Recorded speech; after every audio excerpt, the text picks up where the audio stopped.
एक बात समझ नहीं आती, आलसी बच्चा टॉयलेट जाना चाहता है, जो आलसी है मैं उनको जानता हूं कि वो बिस्तर से नहीं उठते। एक अंकल थे, सत्तू तुम्हें बता रहा हूं, एक अंकल थे हमारे गांव में, इतने बड़े आलसी थे, उन्होंने रिकॉर्ड बना दिया था, हिले नहीं थे वो बिस्तर से। अभी कल परसों अखबार में भी आया था उनका कि वो ना वॉशरूम गए ना कहीं गए। तुमने भेजी थी कटिंग, मुझे किसी ने तो भेजी थी कटिंग, मेरे पास अभी भी अखबार की कटिंग है, दिखा देता हूँ, पढ़ के सुना देता हूँ, आपको यकीन नहीं होगा। हमारे गांव में एक से एक नमूने होते हैं। ये लो अखबार की कटिंग, क्योंकि लोग तो मानते नहीं मेरी बात को। बिना शौच 25 वर्ष पूरे किए, पढ़ लो, बिना शौच 25 वर्ष पूरे किए कार्यालय के दीपक गोयल ने आज बिना शौच सफलतापूर्वक 25 वर्ष पूरे कर लिए हैं, जिसके लिए सुनील सिंह ने उन्हें कार्यालय में अंग वस्त्रम देकर सम्मानित किया। देश विदेश से सैकड़ों बधाइयां प्राप्त हो रही हैं। दोनों टाइम छक्कर भोजन किया, पर सब कुछ पचकर हवा हो जाता था। आज तक कभी किसी प्रकार का मलबा नहीं निकाला इन्होंने। ये आलसी थे बहुत बड़े, हिले ही नहीं कभी बिस्तर से।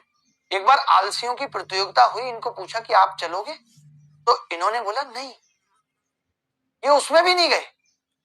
जब लोग इनाम लेके इनके घर पे आए राजनाथ सिंह कि महाराज उठिए इनाम तो ले लीजिए, तो ये बोले कौन उठे, टेबल पे ही रख दीजिए।